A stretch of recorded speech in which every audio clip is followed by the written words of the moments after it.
यहाँ प्रश्न है, यदि A vector B vector C vector मात्रक सदिश इस प्रकार हैं कि A vector plus B vector plus C vector equals to 0, तो A vector dot B vector plus B vector dot C vector plus C vector dot A vector का मान ज्ञात कीजिए।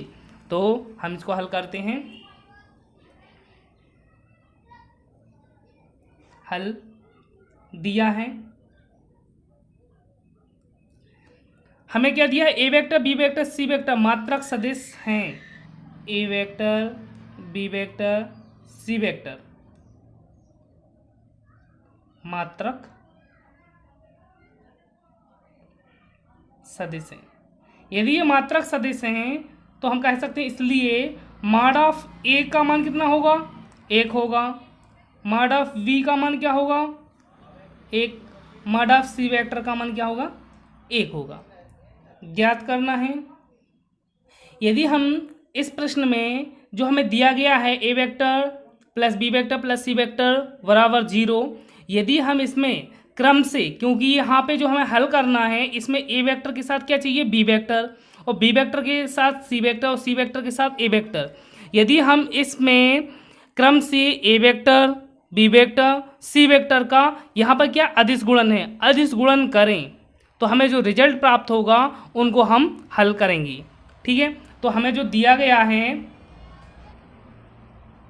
अब चूंकि A vector plus B vector plus C vector equals to 0, तो हम लिखते हैं समीकरण के दोनों पक्षों में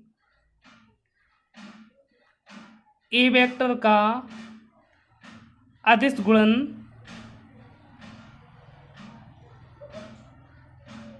करने पर मिलेगा। इसलिए A vector dot A vector plus B vector plus C vector equals to A vector dot 0।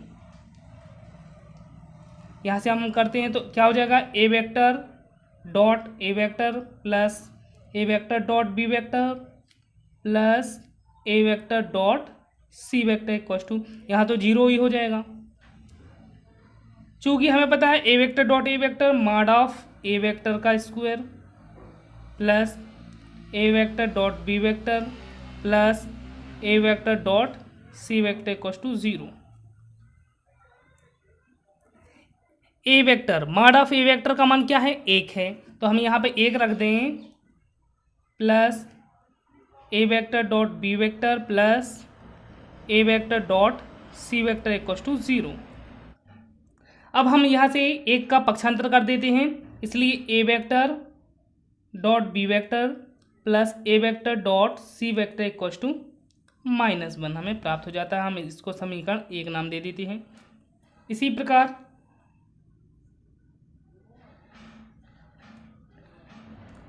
A vector plus B vector plus C vector equals to 0, तो इस समीकरण के दोनों पक्षों में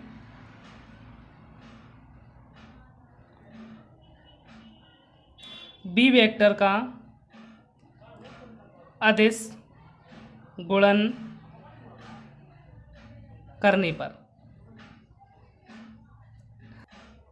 B vector dot A vector plus B vector plus C vector equals to B vector dot 0 क्या होगा, तो B vector dot A vector plus B vector dot B vector plus B vector dot C vector equals to 0।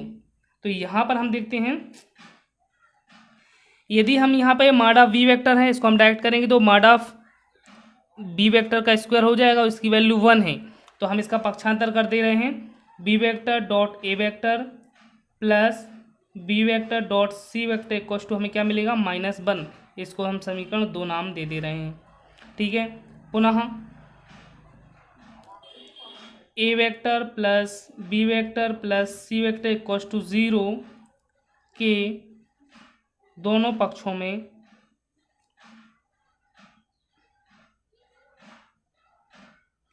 C vector का अदिश गुणन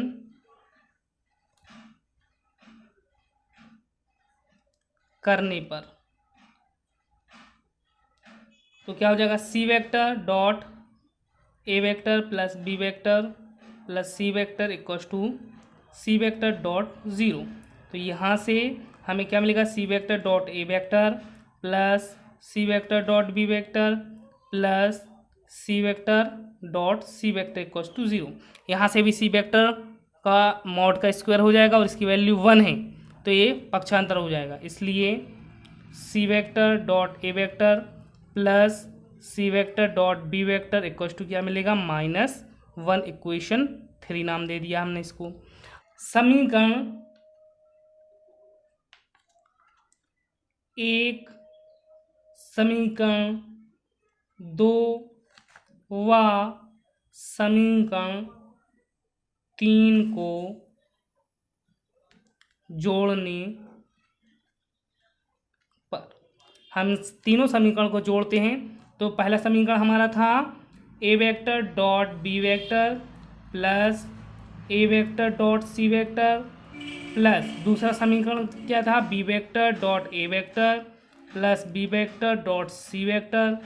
तीसरा समीकरण क्या है, C vector dot A vector plus C vector dot B vector equals to हमें क्या मिला था, -1 प्लस -1 प्लस -1।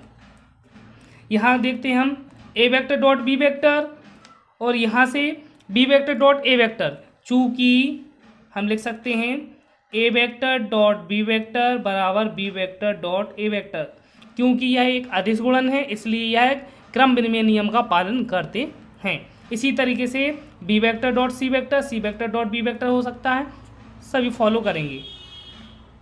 तो यहाँ से क्या हो जाएगा, 2 into A vector dot B vector plus यहाँ से क्या है, A vector dot C vector और C vector dot A vector. हमें सी वेक्टर चाहिए है तो यहाँ से हम क्या लिख सकते हैं, 2 into C vector dot A vector plus B vector dot C vector और C vector dot B vector. तो क्या हो जाएगा, 2 B vector dot C vector equals to यहाँ -1 प्लस -1 प्लस -1 क्या हो जाएगा, -3। यहाँ से हम 2 कॉमन निकाल सकते हैं, क्या हो जाएगा, A vector dot B vector हम क्रम से लिख देते हैं इसको, plus B vector dot C vector plus C vector dot A vector equals to -3। इसलिए A vector dot B vector plus B vector dot C vector plus C vector dot A vector equals to -3/2। तो इस तरीके से हमें A vector dot B vector plus B vector dot C vector plus C vector dot A vector की value -3/2 प्राप्त हो जाती है।